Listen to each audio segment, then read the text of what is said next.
পবিত্র রমজান মাসে ইফতার ঘিরে রাজশাহীর বাটার মোড়ে জমে উঠেছে গরম ও মচমচে জিলেপির দোকান। ৭৫ বছরের ঐতিহ্যবাহী এই দোকানে জিলেপি কিনতে রোজাদারদের ভিড় লেগেই থাকে। ইফতারের আগ মুহূর্তে ক্রেতাদের চাপ সামলাতে হিমশিম খাচ্ছেন কারিগর ও কর্মচারীরা। কাজের চাপ সামলাতে মালিকের পরিবারের সদস্যরাও সহযোগিতা করছেন। একজন ক্রেতা বলেন, অনেক দিন ধরে এখান থেকে জিলেপি কিনি, এখানকার জিলেপি অনেক সুস্বাদু। এখানে খুবই উন্নত মানের, রুচিসম্মত এবং সুস্বাদু জিলাপি তৈরি হয়, যেটা রাজশাহীবাসী দীর্ঘদিন ধরে খায় এবং এনজয় করে।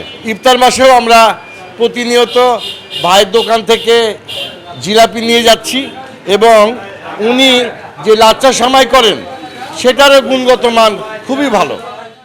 দোকান কর্তৃপক্ষ জানান, প্রায় ৭৫ বছর ধরে তারা ঐতিহ্যবাহী এই জিলাপি তৈরি করে আসছেন এবং এতে কোনো ধরনের কেমিক্যাল ব্যবহার করা হয় না।